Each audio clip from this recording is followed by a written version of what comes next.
বিসমিল্লাহির রহমানির রহিম। সুপ্রিয় শিক্ষার্থীবৃন্দ, আসসালামু আলাইকুম।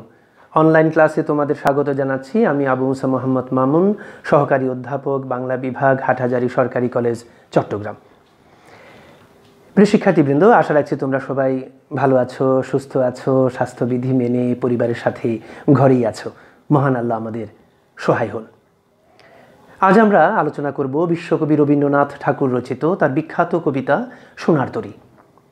তবে তার আগে যথারীতি আমাদের আজকের আলোচনার প্রথম পর্ব। এই পর্বে আমরা কবির জন্ম, তার বেড়ে ওঠা, তার বিপুলায়তন সাহিত্যকর্ম এবং প্রাসঙ্গিক আলোচনার মধ্যেই সীমাবদ্ধ রাখবো আমাদের এই আলোচনা। তিনজন কবির মহিমা পরিণত হয়েছে বাংলা সাহিত্যের প্রিয় কিংবদন্তি ও সংস্কারে। তাদের দ্বিতীয়জন রবীন্দ্রনাথ ঠাকুর। অমিত সৃষ্টিশীলতার মানবিক নাম রবীন্দ্রনাথ ঠাকুর। বাংলা সাহিত্যের এমন কোনো শাখা নেই যে শাখা রবীন্দ্রনাথের অমিত সৃষ্টিশীলতার হীরক স্পর্শে বিকশিত হয়ে ওঠেনি। তিনি প্রথম এশিয়ান যিনি 1913 সালে নোবেল পুরস্কারে ভূষিত হন। প্রিয় শিক্ষার্থীবৃন্দ, এই দুই চারটি ক্লাসে রবীন্দ্রনাথকে তুলে ধরা প্রায় অসম্ভব। আমরা তার বিপুল আয়তন সাহিত্যকর্ম থেকে এবং তার জীবনের বহু অভিজ্ঞতার মধ্য থেকে কিছু উল্লেখযোগ্য তোমাদের সামনে তুলে ধরব, যাতে তোমরা রবীন্দ্রনাথ সম্পর্কে আগ্রহী হয়ে ওঠো রবীন্দ্রনাথ পাঠে। জন্ম 1861, 7 মে, 1268 বঙ্গাব্দ, 25 বৈশাখ। কলকাতার বিখ্যাত জোড়াসাঁকো ঠাকুর পরিবারে জন্মগ্রহণ করেন। পিতা মহর্ষি দেবেন্দ্রনাথ ঠাকুর, মা সারদা সুন্দরী দেবী। রবীন্দ্রনাথ ঠাকুর পিতামাতার চতুর্দশ সন্তান ছিলেন। ছোটবেলা থেকেই তিনি প্রাতিষ্ঠানিক লেখাপড়ায় খুব আগ্রহী ছিলেন না। পিতামহ প্রিন্স দ্বারকানাথ ঠাকুর রবীন্দ্রনাথকে ওরিয়েন্টাল সেমিনারি, বিদ্যাসাগর প্রতিষ্ঠিত নর্মাল স্কুল, বেঙ্গল একাডেমি কিংবা কখনো সেন্ট জেভিয়ার্স স্কুলে ভর্তি করিয়েছেন, কিন্তু কোনো প্রতিষ্ঠানে রবীন্দ্রনাথ দীর্ঘদিন থাকেননি। কিন্তু তাই বলে তার জ্ঞান অর্জনে, তার জ্ঞান চর্চায়, বিদ্যা চর্চায় কোনো ছাপ পড়েনি। বাসায় শিক্ষক রেখে তিনি বাংলা, ইংরেজি, গণিত, পদার্থবিজ্ঞান, রসায়ন, জীববিজ্ঞান, মনোবিজ্ঞান সহ নানা বিষয়ে তিনি লেখাপড়া করেছেন, জ্ঞান অর্জন করেছেন। 17 বছর বয়সে 1878 সালে তাকে বিলেত পাঠানো হয় ব্যারিস্টারি পড়ালেখা করবার জন্য। কিন্তু সেখানেও তিনি বছর দেড় বছর থেকে কোনো প্রকারের ডিগ্রি না নিয়ে দেশে ফিরে আসেন। কিন্তু তাই বলে তার মধ্যে যে সৃষ্টিশীলতার ব্যাপারটি, এটি কখনো বন্ধ হয়নি। 8 বছর বয়সে তার কাব্য প্রকাশের কথা আমরা শুনছি, 15 বছর বয়সে তার বই বেরিয়ে যাচ্ছে। ওই সৃষ্টিশীলতার ব্যাপারটা তার মধ্যে সবসময় ক্রিয়াশীল ছিল। 1882 সাল এক প্রভাতে, সূর্যোদয়ের মুহূর্তে রবীন্দ্রনাথ ঠাকুর আকস্মিকভাবে তাঁর ভেতর এক দিব্য প্রেরণা অনুভব করেন। এই জগৎ, সংসার, প্রকৃতি, মানুষ সব তার কাছে বিশ্বব্যাপী এক আনন্দধারায় প্লাবিত বলে মনে হয় এবং এই অনুভূতিরই এক অসাধারণ প্রকাশ ঘটে তাঁর নির্ঝরের স্বপ্নভঙ্গ কবিতায়। কবি বলছেন, আজি এ প্রভাতে রবির কর, কেমনে পশিল প্রাণের পর, কেমনে পশিল গুহার আধারে প্রভাত পাখির গান, না জানি কেন রে এতদিন পরে জাগিয়া উঠিল প্রাণ, জাগিয়া উঠিল প্রাণ, ওরে উথলি উঠিছে বাড়ি, ওরে প্রাণের আবেগে প্রাণের বাসনা রুধিয়া রাখিতে নারী। এই যে আবেগ বাঁধ ভাঙ্গা জোয়ারের মতো প্রবাহিত হয়েছে রবীন্দ্রনাথের, এটি আর কখনো থামেনি। এটি ক্রমাগত বিরতিবিহীন চলেছে 80 বছর ব্যাপী, অর্থাৎ 1941 সাল পর্যন্ত। 1883 সাল, রবীন্দ্রনাথের বয়স তখন 22। তাদের জমিদারির অধস্থন কর্মচারী বেণীমাধব রায়চৌধুরীর কন্যা ভবতারিণী দেবীর সাথে রবীন্দ্রনাথের বিয়ে হয়, যার পরিবর্তিত নাম মৃণালিনী দেবী। এবং মৃণালিনী দেবী এবং রবীন্দ্রনাথ ঠাকুরের রবীন্দ্রনাথ ঠাকুর এই দম্পতির 5 সন্তান: মাধুরীলতা, রথীন্দ্রনাথ ঠাকুর, রেণুকা, মীরা এবং শমীন্দ্রনাথ ঠাকুর। 1890 সাল রবীন্দ্রনাথের জীবনে এবং বাংলা সাহিত্যে একটি উল্লেখযোগ্য ঘটনা। এই 1890-র দিকে তাঁর বাবা রবীন্দ্রনাথ ঠাকুরকে তার জমিদারির তদারকি করবার দায়িত্ব দিয়ে এই পূর্ববঙ্গে পাঠান। অর্থাৎ আমাদের কুষ্টিয়ার শিলাইদহ, পতিশর, আমাদের সিরাজগঞ্জের শাহজাদপুর, এ সমস্ত অঞ্চলে রবীন্দ্রনাথ ঠাকুর তার জমিদারি দায়িত্ব পালন করবার জন্য আসেন এবং প্রায় 1 দশক তিনি এখানে ছিলেন। এটি রবীন্দ্রনাথের জীবনে একটি বড় ঘটনা এই জন্য যে এই জমিদারি কাজ তদারকি করবার সুযোগে এই প্রথম রবীন্দ্রনাথ সাধারণ মানুষের সংস্পর্শে আসেন। তার সেই পদ্মা নামক বজ্রায় চড়ে তিনি তার জমিদারি কাজ পরিচালনা করতেন। পদ্মা নদী, পদ্মার জনপদ এবং জনগণ এই প্রথম বাংলা সাহিত্যে অর্থাৎ রবীন্দ্রনাথের সাহিত্যে মুদ্রিত হয় এবং সেই বিবেচনায় বাংলা সাহিত্যে পদ্মা নদীর প্রথম মাঝি রবীন্দ্রনাথ ঠাকুর। তার অনেকগুলো বিখ্যাত কবিতা, আমাদের এই সোনারতরী সহ তার অনেকগুলো কবিতা, এবং যে বাংলা ছোট গল্পের জনক রবীন্দ্রনাথ ঠাকুর, তারও উল্লেখযোগ্য অনেকগুলো ছোট গল্প তিনি এই পর্বে অর্থাৎ আমাদের এই পূর্ববঙ্গে এসে তিনি রচনা করেন। প্রায় 10 বছরের জমিদারি কাজ পরিচালনা শেষে 1901 সালে রবীন্দ্রনাথ ঠাকুর কলকাতায় ফিরে যান এবং সেখানে তার ছেলে রথীন্দ্রনাথ রায়কে স্কুলে ভর্তি করানোর ব্যাপারে তিনি একটা সমস্যা অর্থাৎ শিক্ষা সমস্যার সম্মুখীন হন। ছেলেকে কোন স্কুলে ভর্তি করাবেন? প্রথমে তাকে ব্রহ্মচর্যাশ্রম স্কুল, তারপর শান্তিনিকেতন স্কুলে ভর্তি করান এবং পরবর্তীকালে এই স্কুলটি বিশ্বভারতীতে রূপান্তরিত হয়। 1902 সাল থেকে 1907 এই কয় বছর রবীন্দ্রনাথের জীবনে একের পর এক দুঃখজনক ঘটনা, বিপর্যয় ঘটতে থাকে। 1902 সালে তার স্ত্রী মৃণালিনী দেবীর মৃত্যুবরণ করেন। তার কয়েক মাস পর তার কন্যা রেণুকার মৃত্যু সংবাদে রবীন্দ্রনাথ মুচড়ে পড়েন। 1905 সাল তার বাবা মহর্ষি দেবেন্দ্রনাথ ঠাকুর এর মহাপ্রয়াণ ঘটে এবং ওই বছর বঙ্গভঙ্গের প্রতিবাদে কবি শোভাযাত্রা বের করেন এবং সেখানে বাংলার মাটি বাংলার জল কিংবা আমার সোনার বাংলা আমি তোমায় ভালোবাসি এই লেখাগুলো ওই প্রেক্ষাপটেই রচিত। 1907 সালে রবীন্দ্রনাথ ঠাকুরের ছোট ছেলে শমীন্দ্রনাথের মৃত্যু হয়। অর্থাৎ একের পর এক মৃত্যু, রবীন্দ্রনাথের জীবন অভিজ্ঞতায় এক নতুন ভাবনা চিন্তার উদয় ঘটে। রবীন্দ্র কাব্যব্যাপী জন্ম মৃত্যু এক নতুন তাৎপর্যে যে মুদ্রিত হতে আমরা দেখি, এই ঘটনাগুলো একটা বড় ভূমিকা পালন করেছে। 1912 সাল রবীন্দ্রনাথ ঠাকুর দ্বিতীয়বারের মতো ইউরোপ ভ্রমণে বের হন। ইংল্যান্ড ভ্রমণে বের হন তিনি এবং সেখানে সেন্ট ক্লিয়ার, এজরা পাউন্ড এবং ইয়ার্সের মতো বিখ্যাত সাহিত্যিকদের সাথে তার পরিচয় ঘটে। তারপর 1913 সালে আমেরিকা হয়ে তিনি দেশে ফিরে আসেন এবং সেই বছরই তার গীতাঞ্জলি এবং সমধর্মী আরও কিছু কবিতার স্বকৃত অনুবাদ গ্রন্থ সং অফারিংসের জন্য তিনি এশিয়ার প্রথম ব্যক্তি হিসেবে সাহিত্যে নোবেল পুরস্কারে ভূষিত হন। 1914 সাল কলকাতা বিশ্ববিদ্যালয়ে রবীন্দ্রনাথকে ডক্টরেট ডিগ্রি প্রদান করেন।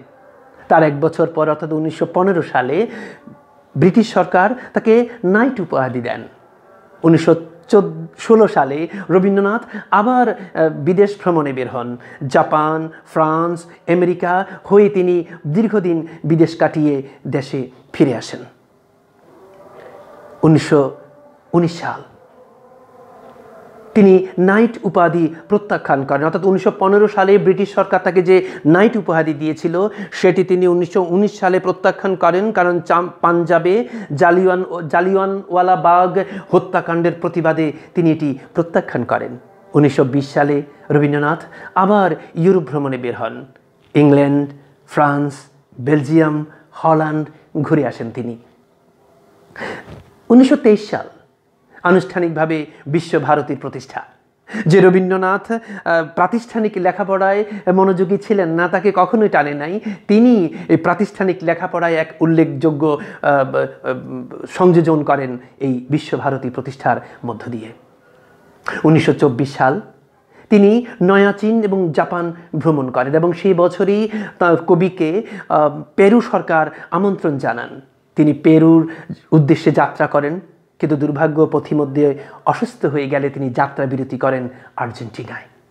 এবং প্রিয় শিক্ষার্থীবৃন্দ, তোমরা শুনে আনন্দিত হবে যে স্প্যানিশ ভাষার কবি ভিক্টোরিয়া ওকাম্পো, যিনি রবীন্দ্রনাথ অনুরাগী ছিলেন, তার আতিথ্য গ্রহণ করেন কবি আর্জেন্টিনায় প্রায় 3 মাস। এবং বুয়েন্স আয়ার্সে রবীন্দ্রনাথের আবক্ষ মূর্তি স্থাপিত হয়েছে। এবং এই মহিলাটিকেই রবীন্দ্রনাথ, অর্থাৎ ভিক্টোরিয়া ওকাম্পোকে রবীন্দ্রনাথ বাংলা সাহিত্যে বিখ্যাত করে রেখেছেন তার পূর্বী কবিতাটি উৎসর্গ করে। এবং ভিক্টোরিয়াকে বিজয়া নামে তিনি একটি কবিতাও লিখেছেন। আর আমি চিনি গো চিনি তোমার এই অগু বিদেশিনী, তুমি থাকো সিন্ধু পারে, গানটা তো আছেই। 1926 সালে রবীন্দ্রনাথ মুসোলিনির আমন্ত্রণে ইতালি ভ্রমণ করেন এবং সেখানে তিনি শিল্পতত্ত্ববিদ বেনেদত্তো এবং ফ্রেঞ্চ মনীষী রমা রোলার সান্নিধ্যে আসেন। কিন্তু এ পরবর্তীকালে মুসোলিনির বিভিন্ন গণবিরোধী কর্মকাণ্ডের কথা শুনে কবি ক্ষুব্ধ হয়ে ওঠেন এবং সমালোচনা করে লেখালেখি করেন। ফলে মুসোলিনির সাথে কবির সম্পর্ক নষ্ট হয়ে যায়। 1927 সাল রবীন্দ্রনাথ ঠাকুর এশিয়ার দক্ষিণ পূর্বাঞ্চল ভ্রমণে বের হন। Penang, Java, Kuala Lumpur, Singapore. 1929 সাল রবীন্দ্রনাথ ঠাকুর কানাডা ভ্রমণে যান। 30 সালে অক্সফোর্ড বিশ্ববিদ্যালয়ের ম্যানচেস্টার ইউনিভার্সিটি তাকে হিভার্ড বক্তৃতার জন্য আমন্ত্রণ জানান এবং সেখানে পৃথিবীর বিখ্যাত সব দার্শনিকেরা উপস্থিত ছিলেন এবং সেখানে রবীন্দ্রনাথকে দ্য রিলিজন অফ ম্যান উপাধি দেওয়া হয়। 1932 সালে কবি পারস্য দেশ ইরান এবং ইরাক ভ্রমণ করেন। 34 সাল রবীন্দ্রনাথের শেষ ভ্রমণ সিংহল। এরপর বাকি 5-6 বছর কবি নানা রোগ শোকে ভোগেন। 1940 সাল রবীন্দ্রনাথ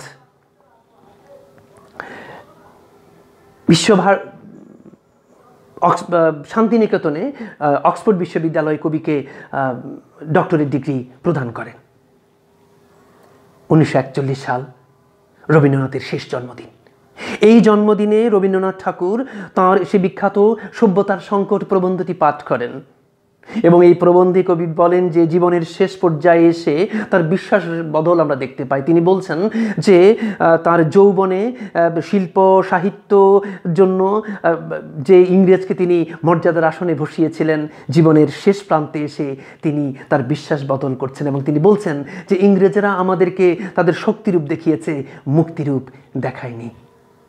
এরপর অর্থাৎ 1941 সালের 7 আগস্ট 1348 বাংলা 22 শ্রাবণ প্রকৃতির অজর ধারার মতো তার অসংখ্য ভক্ত অনুরাগীকে চোখের জলে ভাসিয়ে রবীন্দ্রনাথ ঠাকুর 80 বছর বয়সে মৃত্যুবরণ করেন এবং সেদিন পত্রিকার ব্যানার হেডিং হয়েছিল রবি অস্তমিত, অর্থাৎ সূর্য ডুবে গেছে।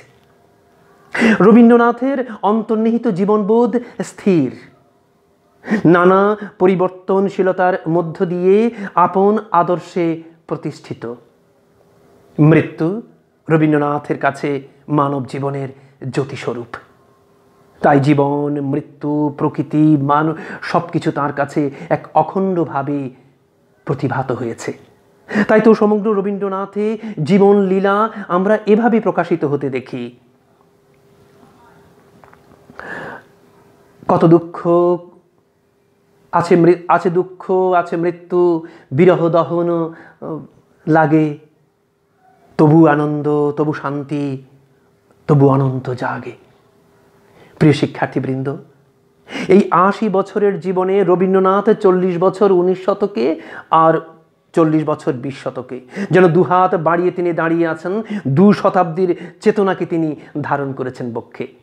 ৮০ বছরের জীবনে তিনি এত বিপুল আয়তন সাহিত্যকর্ম রচনা করেছেন, যেটি এরকম ২-৪টি ক্লাসে কখনোই তুলে ধরা সম্ভব নয়। অনেক কিংবদন্তি তৈরি হয়েছে। আমরা যেমনটি শুরুতে বলেছিলাম, বলা হয়ে থাকে রবীন্দ্রনাথ যতগুলো লিখেছেন সেগুলো যদি একজন মানুষকে শুধু বসে বসে এগুলো কপি করতে বলা হয়, সেটি এক জীবনে সম্ভব নয়। প্রিয় শিক্ষার্থীবৃন্দ, তার বিপুল আয়তন সাহিত্যকর্ম থেকে উল্লেখযোগ্য কিছু তোমাদের সামনে তুলে ধরে আমি আমার বক্তব্য শেষ করব। রবীন্দ্রনাথ ঠাকুর প্রায় ৫২টির মতো কাব্যগ্রন্থ লিখেছেন। সেই সন্ধ্যা সঙ্গীত, প্রভাত সঙ্গীত, ছবি ও গান, করি ও কোমল, চিত্রা, মানসী, সোনার তরী, বলাকা, কণিকা, খনিকা, নৈবেদ্য, পূরবী, উৎসর্গ, জন্মদিনে, শেষ লেখা, এরকম প্রায় ৫২টি, সংখ্যার বিচারে প্রায় ১,৫০০ থেকে ২,০০০ কবিতা হবে। তার ১৬টির মতো উপন্যাস লিখেছেন। বঙ্কিমচন্দ্র চট্টোপাধ্যায় যে উপন্যাস শিল্পের সূচনা করেছেন, রবীন্দ্রনাথে সেই উপন্যাস এক নতুন মাত্রায় অভিষিক্ত হয়েছে। অর্থাৎ ঘটনা প্রধান উপন্যাস রবীন্দ্রনাথে এসে মনস্তাত্ত্বিক বিশ্লেষণের দিকে মন নিয়েছে। তার গোরা, চোখের বালি, ঘরে বাইরে, তোমার শেষের কবিতা, এবং শেষের কবিতা তো একটা ধাঁধা। আমাদের পাবলিক পরীক্ষাগুলোতে এখনো একটি প্রশ্ন আসে যে এটি কাব্যগ্রন্থ না উপন্যাস। অবশ্যই এটি রবীন্দ্রনাথের শেষ জীবনে লেখা অসাধারণ একটি উপন্যাস। ৩৬টির মতো প্রবন্ধ গ্রন্থ আছে তার। কালান্তর, স্বদেশ, সাহিত্যের কথা, সাহিত্যের ইতিহাস, ধর্ম, শিক্ষা, অসংখ্য। ৩৮টির মতো নাটক লিখেছেন তিনি। তার মধ্যে ২৯টি মৌলিক নাটক আর ১৯টি কাব্যনাটক এবং গীতিনাট্য। অচলায়তন, ডাকঘর, চিরকুমার সভা, রক্তকরবী, রাজা, বিসর্জন, এরকম অসংখ্য নাটক তিনি বাংলা সাহিত্যকে উপহার দিয়েছেন। আর ছোট গল্প, রবীন্দ্রনাথই বাংলা ছোট গল্পের জনক, এবং রবীন্দ্রনাথই বাংলা ছোট গল্পকে বিশ্ব সাহিত্যে নিয়ে গেছেন। প্রায় ১০০ থেকে ১১৯টির মতো ছোট গল্প তিনি লিখেছেন। সবগুলোই মুদ্রিত আছে তার অখণ্ডভাবে তার গল্পগুচ্ছ গ্রন্থে। সেই পোস্টমাস্টার, অতিথি, নিশীথে, ক্ষুদিত পাষাণ, ঘাটের কথা, অসংখ্য। অর্থাৎ বাংলা সাহিত্যের সর্বকালের শ্রেষ্ঠ ছোট গল্প রবীন্দ্রনাথই রচনা করেছেন। আর তার গান আমাদের নিত্য জীবনযাপনের অংশ। বলা হয়ে থাকে যে রবীন্দ্রনাথ কবি অন্য কিছুই নিঃশেষ হয়ে গেলেও গানের জন্য তিনি বেঁচে থাকবেন। তার পূজা পর্ব, তার প্রকৃতি পর্ব, তার প্রেম পর্বের প্রায় ২,২৩৮টির মতো গান লিখেছেন। সবগুলো মুদ্রিত আছে তার গীতবিতানে। তার ভ্রমণ গ্রন্থ আছে প্রায় ১৩টির মতো। ইউরোপ যাত্রার ডায়েরি, ইউরোপ প্রবাসীর পত্র, রাশিয়ার চিঠি, এরকম প্রায় ১৩টির মতো তিনি তার ভ্রমণ গ্রন্থ রয়েছে। আর চিঠিপত্র প্রায় ১৯ খণ্ড তার চিঠি। এর বাইরে আলাদা আরও 4টি গ্রন্থ রয়েছে, ছিন্নপত্র, ছিন্নপত্রাবলী সহ, এরকম সবগুলো। এবং এই চিঠিগুলো তার অত্যন্ত উন্নত মানের সাহিত্য। জীবনযাপনের নানা দিক, নানা অভিজ্ঞতার কথা তিনি তুলে ধরেছেন তার এই চিঠিগুলোতে। শেষ বয়সের দিকে এসে, অর্থাৎ 60-এর পরে, 70-এর কাছাকাছি বয়সে রবীন্দ্রনাথ ছবি আঁকা শুরু করেন। অর্থাৎ তার কাটাকুটি থেকে এই ছবি আঁকা শুরু। প্রায় ২,০০০-এর মতো ছবি এঁকেছেন। বলা হয়ে থাকে একজন প্রফেশনাল শিল্পীর ২ বছরের আঁকা তার এই শিল্পকর্ম। প্যারিস এবং ইংল্যান্ডের নানা জায়গায় তার এই শিল্পকর্মের প্রদর্শনী হয়েছে। প্রিয় শিক্ষার্থীবৃন্দ, এভাবেই কবিতা, গল্প, উপন্যাস, ছোট গল্প, গান, চিত্রকল্প মিলিয়ে বিপুল এক আয়তন সাহিত্য তার। এবং সবগুলো সাহিত্যকর্ম বিশ্বভারতী থেকে প্রকাশিত হয়েছে ৩২ খণ্ডে। প্রিয় শিক্ষার্থীবৃন্দ, যেমনটি আমরা বলেছি যে এরকম ২-৪টি ক্লাসে রবীন্দ্রনাথের মতো বিশাল ব্যক্তিত্বকে, তার এই বিপুল আয়তন সাহিত্যকর্মকে তুলে ধরা সম্ভব নয়। আমরা শুধু তার ওখান থেকে কিছু উল্লেখযোগ্য কিছু ঘটনা এবং কিছু গ্রন্থ তোমাদের সামনে তুলে ধরেছি, এই প্রত্যাশায় যে তোমরা যেন রবীন্দ্রনাথ পাঠে তুমি আগ্রহী হয়ে ওঠো। তোমাদের ভেতর এই আগ্রহ জাগ্রত করবার জন্যই তার এই বিপুল আয়তন সাহিত্যকর্ম থেকে এই উল্লেখযোগ্য গ্রন্থগুলো তার সাহিত্যর পরিচয় তোমাদের সামনে তুলে ধরতে চেষ্টা করেছি। রবীন্দ্রনাথ অনন্ত জীবন, চিরজীবী মানবাত্মা এবং প্রকৃতির চিরন্তন সৌন্দর্যের কবি। তার কাছে এই জগৎ, জীবন, মানুষ, প্রকৃতি সব অখণ্ডভাবে প্রতিভাত হয়েছে। তিনি কালে জন্মেছেন, কিন্তু তিনি কালজয়ী। বাংলা সাহিত্যে রবীন্দ্রনাথের আবির্ভাব এক যুগান্তর। শুরুতে আমরা যেমনটি বলেছিলাম, অমিত সৃষ্টিশীলতার মানবিক নাম রবীন্দ্রনাথ ঠাকুর। প্রিয় শিক্ষার্থীবৃন্দ, আমাদের পাঠ্যসূচির অন্তর্ভুক্ত সোনার তরী কবিতাটি রবীন্দ্রনাথ ঠাকুরের সবচেয়ে আলোচিত, সবচেয়ে প্রশংসিত কাব্যগ্রন্থ সোনার তরী একটি উল্লেখযোগ্য কবিতা। আমরা আগামী ক্লাসে এই সোনার তরী কবিতার পাঠ বিশ্লেষণ করব। আশা রাখছি সেই ক্লাসে তোমাদের সবাইকে পাবো। আজ এই পর্যন্ত, তোমাদের সবাইকে ধন্যবাদ।